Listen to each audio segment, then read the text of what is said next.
Hello बच्चों, कैसे हैं आप लोग? आशा करती हूँ आप लोग ठीक होंगे। हमने पिछले वीडियोस में बड़े भाई साहब के भाग 1 और भाग 2 ये जो हिस्सा है, ये हमने पढ़ा था। साथ ही साथ में इसके जो लेखक हैं प्रेमचंद जी, उनके बारे में भी हमने कुछ बातें जानी थी। आज हम लोग बड़े भाई साहब का तीसरा हिस्सा, तीसरा भाग जो है वो पढ़ेंगे। दूसरे हिस्से तक हमने पढ़ा था कि छोटे भाई साहब जो है यानी लेखक जो है वो प्रथम दर्जे में पास हो जाते हैं। प्रथम मतलब अव्वल नंबर उनका आता है और बड़े भाई साहब जो है वो फेल हो जाते हैं। अब फिर से तीसरे हिस्से में क्या होता है? तीसरे हिस्से में फिर से सालाना इम्तिहान हुआ, यानी एनुअल एग्जाम हो गया और कुछ ऐसा संयोग हुआ कि मैं फिर पास हुआ। लेखक कहते हैं कि ऐसा कोइंसिडेंट हुआ या फिर ऐसा लक लक हो गया, लकीली, संयोग मतलब लकीली, ऐसा लक हो गया बाय चांस, मैं फिर से पास हो गया और भाई साहब फिर फेल हो गए। मैंने बहुत मेहनत नहीं की पर न जाने कैसे दर्जे में अव्वल आ गया। मुझे खुद अचरज हुआ, अचरज मतलब कि सरप्राइज हुआ।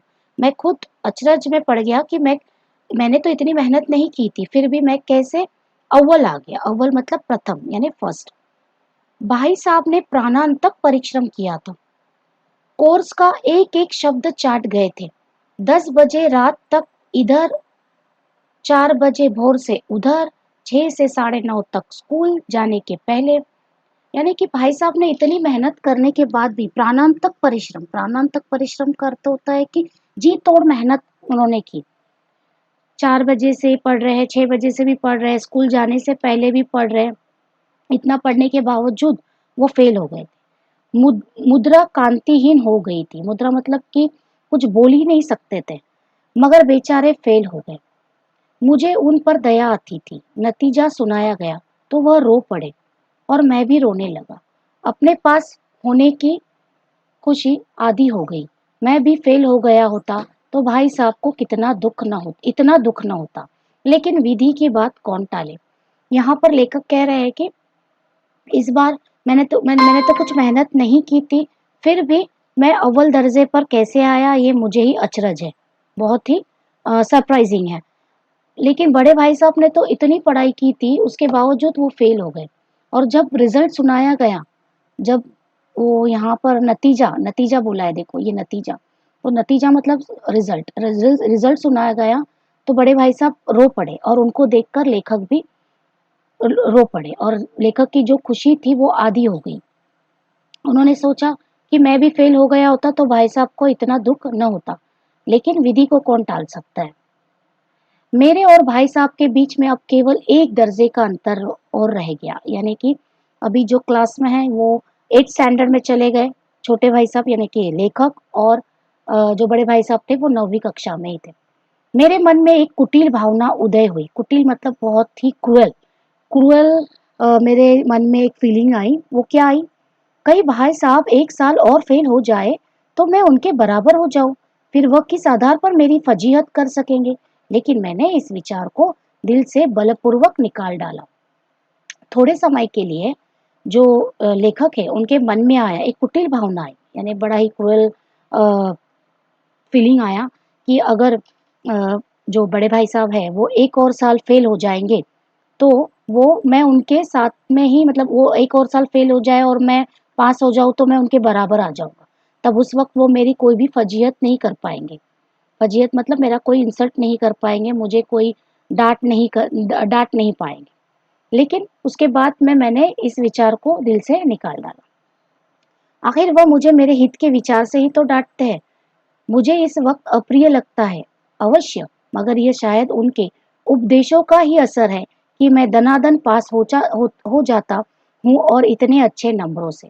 देखो, एक तरफ जो लेखक है वो कहते हैं, उनके मन में एक कुटिल भावना भी आती है भाई साहब को लेकर कि एक और साल अगर भाई साहब फेल हो जाते और मैं पास हो जाता तो मैं उनके साथ में, यानी उनके साथ में 9वीं कक्षा में एक ही बराबर, एक ही दर्जे में आ जाऊँगा। तब भाई साहब को मेरी फजीहत करने का मौका नहीं मिलेगा। लेकिन दूसरे ही पल में उनका मन क्या बोलता है, वो विचार क्या करते हैं लेखक कि एकदम, यानी भले मुझे ही अभी इतना अप्रिय लगता हो, मतलब मुझे इतना चिढ़ आती है जब भाई साहब मुझे डांटते हैं, लेकिन वो जो डाँटते हैं ना, उसी के वजह से, उन्हीं के उपदेशों के वजह से, उन्हीं के नसीहतों के वजह से, उन्हीं के एडवाइस के वजह से, उनकी उन्हीं के एडवाइस और उपदेशों का ही असर है कि मैं दनादन पास हो जाता हूँ और इतने अच्छा नंबर भी लाता हूँ। अब भाई साहब बहुत कुछ नरम पड़ गए थे। ऑब्वियस बात है कि वो 2 साल लगातार फेल होते गए बड़े भाई साहब, तो वो एकदम नरम से पड़ गए। कई बार मुझे डाँटने का अवसर पाकर भी उन्होंने धीरज से काम लिया। कई बार उनको डाँटने का मौका मिला भी, पर वो बेचारे कुछ बोल नहीं पाए, उन्होंने धीरज से, पेशेंस से काम लिया। शायद अब वो खुद समझने लगे थे कि मुझे डाँटने का अधिकार उन्हें नहीं रहा, या रहा भी तो बहुत कम। मेरी स्वच्छंदता भी बढ़ी। मैं उनकी सहिष्णुता का अनुचित लाभ उठाने लगा। अभी यहाँ पर इसका मतलब ऐसा है कि जैसे मानो भाई साहब को जो मुझे डाँटने का अधिकार था, वो अब नहीं रहा या तो बहुत कम रह गया। तो उस वजह से मेरी जो स्वच्छंदता यानी मेरी जो हॉबीज़ थी, खेलने-कूदने की, वो ज़्यादा बढ़ गई क्योंकि मुझे कोई डाँटने वाला था ही नहीं था। मैं उनकी सहिष्णुता और उसी का उन्हीं उनके इस सहिष्णुता का यानी कि वो मुझे डाँट नहीं रहे हैं, तो मैं उसका अनुचित लाभ उठाने लगा और मैं उसका क्या करने लगा, फ़ायदा उठाने लगा, लाभ एडवांटेज लेने लगा। मुझे कुछ ऐसी धारणा हुई कि मैं पास ही हो जाऊँगा, पढूँ या ना पढूँ, मेरी तकदीर बलवान है, इसलिए भाई साहब के डर से जो थोड़ा बहुत पढ़ लिया करता था, वह भी बंद हुआ। हाँ, अब यहाँ पर क्या हुआ, ओवर कॉन्फिडेंट की बात आती है। लेखक में एक ओवर कॉन्फिडेंट आ गया था कि एक धारणा बन गई थी, एक मिथ्या बन गया था उनके मन में कि चाहे मैं पढूँ या ना पढूँ, मैं तो पास होने ही वाला है। यानी उन्होंने सब अपने तकदीर पे डाल दिया था, अपने लक पे डाला था। बाय चांस, बाय लक मैं पास ही हो जाऊँगा। और उन्हें कोई डाँटने वाला भी अभी था नहीं, मतलब बड़े भाई साहब उसे डाँट नहीं रहे थे। इसलिए उनकी जो स्वच्छंदता थी, मतलब कि उनके जो हॉबीज़ थी, उसके ऊपर उन्होंने और ज़्यादा काम करना शुरू कर दिया। जैसे कि पतंगबाज़ी करना, कनकुए खेलना, ये सारी चीज़ें वो करने लगे। मुझे कनकुए उड़ाने का नया शौक पैदा हो गया था और अब सारा समय पतंगबाज़ी की ही भेंट होता था। फिर भी मैं भाई साहब का अदब करता था, अदब मतलब रिस्पेक्ट, और उनकी नज़र बचाकर कनकुए उड़ाता था। अब यहाँ पर जो गेम होता है कनकुए, पतंगबाज़ी उड़ाने का शौक जो होता है, ये उनको शौक था, किसको, लेखक को। लेकिन लेखक खेलने तो जाते थे, पर फिर भी वो भाई साहब का रिस्पेक्ट करते थे और उनसे छिप-छिपाकर के कनकुए उड़ाने जाते थे। मांझा देना, कन्ने बाँधना, पतंग टूर्नामेंट की तैयारियाँ आदि समस्याएँ सब गुप्त रूप से हल की जाती थी। मतलब ये जितनी भी चीज़ें थी ना, मांझा वगैरह, अगर आप पतंग आपने उड़ाया होगा, पतंगबाज़ी आपने की होंगी, तो आपको ये सारी चीज़ें पता होंगी कि काइट, पतंग मतलब काइट, जो काइट उड़ाते हैं तब उसके साथ क्या-क्या सामग्री लगती है, यानी कौन-सा सामान लगता है। मांझा मतलब एक थ्रेड होता है, उसको ही क्या काइट को बाँधते हैं। कन्ने बाँधना, पतंग टूर्नामेंट वगैरह, ऐसा ये पतंग का टूर्नामेंट भी होता है। तो ये सारी चीज़ें ना गुप्त रूप से होने की, यानी सीक्रेट बेसिस पे, कि बड़े भाई साहब को पता ना चले। मैं भाई साहब को यह संदेह न करने देना चाहता था कि उनका सम्मान और लिहाज़ मेरी नज़रों में कम हो गया है। ये बहुत ही अच्छा सेंटेंस है इस चैप्टर का कि छोटा भाई जो लेखक है, वो लगातार 2 साल से अव्वल दर्जे में पास हो रहा था और बड़े भाई साहब जो है लगातार 2 साल से फेल हो रहे थे।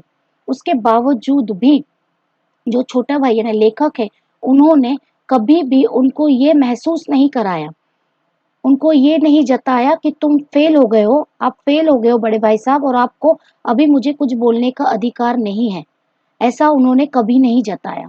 उन्होंने हमेशा उनका सम्मान और लिहाज़ रखा और इसी सम्मान और लिहाज़ यानी रिस्पेक्ट की वजह से वो खेलने भी जाते, पतंगबाज़ी करने भी जाते, तो क्या करते, हमेशा छुप-छुपाते चले जाते, ताकि ऐसा बड़े भाई साहब को महसूस ना हो कि उनका सम्मान और लिहाज़ अब अपने छोटे भाई की नज़रों में कम हो गया है। ठीक है? एक दिन संध्या समय यानी शाम के समय, संध्या मतलब शाम, हॉस्टल से दूर में एक कनकुआ लूटने बेतहाशा दौड़ा जा रहा था। कनकुआ लूटने की मतलब कि जो पतंग पतंग कट जाती है, जो काइट कट जाती है, तो वो आसमान में उड़ते रहती है, तो उसको लूटने लूटने मतलब कि उसको पकड़ने के लिए ये बेतहाशा दौड़े जा रहे थे लेखक। आंखें आसमान की ओर थी और मन उस आकाशगामी पथिक की ओर। जो मंद गति से झूमता पतन की ओर चला आ रहा था, मानो कोई आत्मा स्वर्ग से निकलकर विरक्त मन से नए संस्कार ग्रहण करने जा रही हो। इसका मतलब ऐसा है कि आसमान में कोई पतंग कटी थी और वो पतंग स्लोली स्लोली नीचे आ रही थी और उसको वो पतंग को पकड़ने के लिए जो लेखक है वो दौड़े जा रहे थे। पूरे के पूरे बच्चे जो थे वो सारे के बच्चे दौड़ रहे थे। अभी देखो आगे, बालकों की पूरी सेना लगे और झाड़दार बांस लिए इनका स्वागत करने को दौड़ी आ रही थी। मतलब इसका मतलब ऐसा है कि बालक जो वहाँ के जो बच्चे थे वो उस हर कोई वो पतंग को पकड़ना चाहता था। इसके लिए उनके हाथ में बैम्बू स्टिक वगैरह था ताकि वो उसके जरिए पतंग को पकड़ सके। किसी को अपने आगे पीछे की खबर नहीं थी। सभी मानो उस पतंग के साथ ही आकाश में उड़ रहे थे, जहाँ सब कुछ दरअसल समतल है, न मोटर कारें हैं, न ट्राम, न गाड़ियां। यानी बच्चे ऐसे उस पतंग के पीछे भाग रहे थे, ऐसा लग रहा था कि वो खुद भी आसमान में ही उड़ रहे हैं या आसमान में ही भाग रहे हैं, जहाँ पर सब कुछ समतल है, मतलब सब कुछ इक्वल है, समान है, जहाँ कोई मोटर गाड़ी नहीं है, कोई ट्राम नहीं है, ना गाड़ियां है। ठीक है। सहसा भाई साहब से मेरी मुठभेड़ हो गई और अचानक से, मुठभेड़ होना मतलब टकराना, एक दूसरे को मिलना। जो शायद बाजार से लौट रहे थे। बाजार से कौन लौट रहा था? बड़े भाई साहब लौट रहे थे और ये जो लेखक है वो भागे जा रहे थे पतंग पकड़ने के लिए। तो उस वक्त इसकी बड़े भाई साहब के साथ इनकी मुठभेड़ हो गई।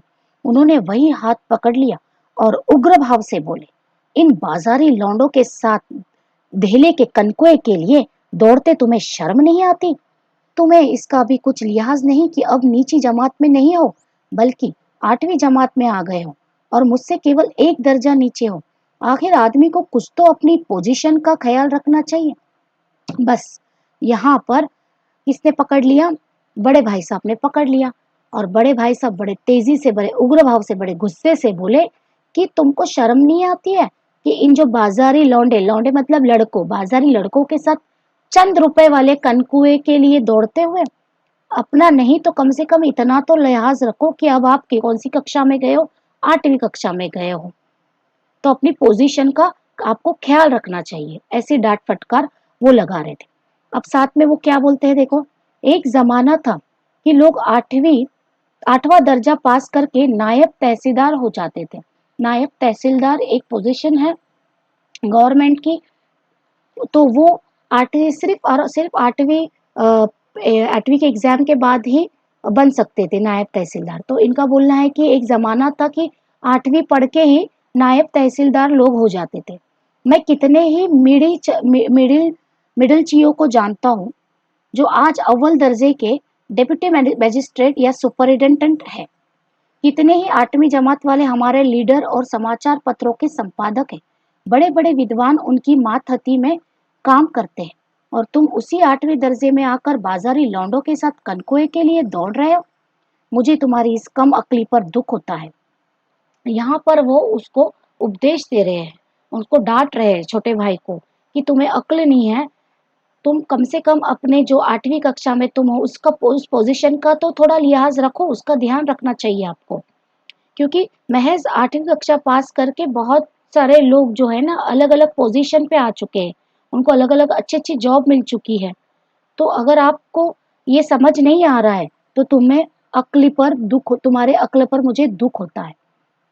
तुम ज़हीन हो, इसमें शक नहीं। ज़हीन मतलब अच्छे खासे समझदार, यानी कि ब्रिलियंट बोल सकते हैं। ज़हीन मतलब कोई चीज़ का अच्छा नॉलेज होना, ब्रिलियंट होना, शार्प होना, इसमें शक नहीं। लेकिन वह ज़हन किस काम का जो हमारे आत्मगौरव की हत्या कर डाले?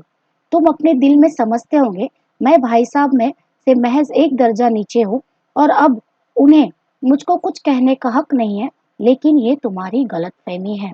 बस अब भाई साहब ने यहाँ पर उनके मन की बात बोल डाली और क्या कहा कि तुम्हें लगता है कि भाई साहब 2 साल फेल हो गए, और अब मैं भाई साहब के साथ में आऊँगा या फिर एक और दर्जा पास कर लूँगा या सिर्फ़ एक ही दर्जा नीचे हूँ, एक ही स्टैंडर्ड नीचे हूँ, तो भाई साहब को मुझे कुछ बोलने का हक नहीं है। लेकिन भाई साहब बोलते हैं कि ये तुम्हारी गलतफ़हमी है। मैं तुमसे 5 साल बड़ा हूँ और चाहे आज तुम मेरी ही जमात में आ जाओ और परीक्षकों का यही हाल है, तो निसंदेह अगले साल तुम मेरे समक्ष हो जाओगे और शायद 1 साल बाद मुझसे आगे भी निकल जाओ। लेकिन मुझ में और तुम में जो 5 साल का अंतर है उसे तुम क्या खुदा भी नहीं मिटा सकता।